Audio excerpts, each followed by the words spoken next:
जो काम ईरान पिछले एक महीने से नहीं कर पाया, आज वो एक ही दिन में हिजबुल्लाह ने कर दिखाया है। जी हां, इजराइल के ऊपर इस समय सैकड़ों की संख्या में रॉकेट, ड्रोन और छोटी मिसाइलें बरसाई जा रही हैं और हिजबुल्लाह के लड़ाके लगातार अटैक कर रहे हैं और निशाना है इस बार इजराइल की राजधानी तेल अवीव। जी हां, इजराइल की राजधानी पर दनादन यहां पर रॉकेटों की बरसात हो रही है और हमलों की संख्या इतनी ज्यादा है कि इजराइल का जो एयर डिफेंस सिस्टम है वो ओवरलोड हो चुका है। इसी वजह से बहुत सारे ड्रोन, रॉकेट्स यहां पर लैंड हो रहे हैं इजराइल की राजधानी की जमीन पर, जिस वजह से बिल्डिंग, कई सारे दफ्तर और अन्य जो आम लोगों के घर हैं उनके ऊपर ये रॉकेट जाकर गिर रहे हैं, जिससे कि नुकसान देखने को मिल रहा है। हालांकि इजराइल में जो लोग हैं उनकी मृत्यु नहीं हुई है। इसका कारण ये है कि भले ही इनका air defence system in rocket को पूरी तरीके से रोक ना पाए, लेकिन अर्ली वार्निंग सिस्टम बहुत अच्छा है।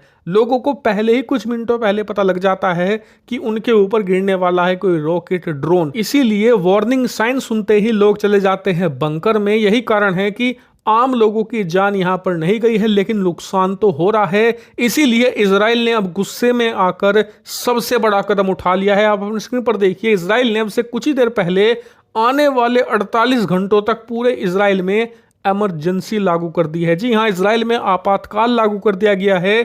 इसका मतलब यह कि इजराइल अब हिजबुल्लाह के खिलाफ युद्ध में उतर रहा है, जिसकी शुरुआत कर भी दी गई है। जी हां, उससे कुछ ही देर पहले इजरायली वायुसेना ने जबरदस्त बमबारी शुरू कर दी है लेबनान की। और इतना ही नहीं, लेबनान के वो ठिकाने जो कि हिजबुल्लाह के गढ़ माने जाते हैं, वहां पर टारगेटेड स्ट्राइक की जा रही है, जिसे प्रीएम्प्टिव स्ट्राइक कह रहा है इजराइल। क्योंकि इजराइल का मानना यह है कि अगर उसने ये ठिकाने तबाह नहीं किए लेबनान में, तो हिजबुल्लाह लगातार उस पर मिसाइलें दागता रहेगा। इसीलिए मिसाइलों को अपने ऊपर गिरने से रोकने का एक सुरक्षित तरीका यह है कि इन्हें उड़ने ही ना दिया जाए, जमीन पर नष्ट कर दिया जाए। और इसीलिए हिजबुल्लाह के जो कैंप्स हैं उन्हें डिस्ट्रॉय कर रहा है इजराइल। लेकिन इसी के साथ अब इस इलाके में एक नए युद्ध की शुरुआत भी होती दिख रही है, जो कि होगा हिजबुल्लाह वर्सेस इजराइल। क्योंकि हिजबुल्लाह एक बहुत ही ताकतवर संगठन है। अगर हमास की बात करें, उससे कम से कम 10-15 गुना ज्यादा ताकतवर है, बड़ा है साइज में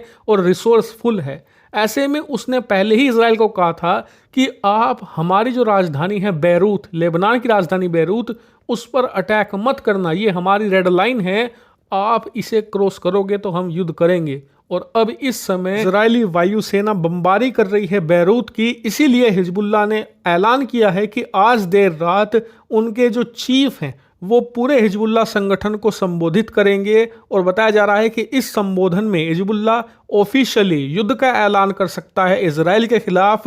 और ऐसे में इजराइल के दो तरफा घिरने की संभावना है, क्योंकि एक तरफ जहां वो हमास के साथ युद्ध कर रहा है, तो दूसरी तरफ जो हिजबुल्लाह का फ्रंट है वो भी खुल सकता है, जो कि इजराइल के लिए डेंजरस होगा। और ये बात इजराइल भी जानता है। इसीलिए उसने पहले ही 48 घंटों के लिए आपातकाल लागू कर दिया है देश में, क्योंकि जो भी होगा ना, आने वाले 48 घंटों में ही होगा।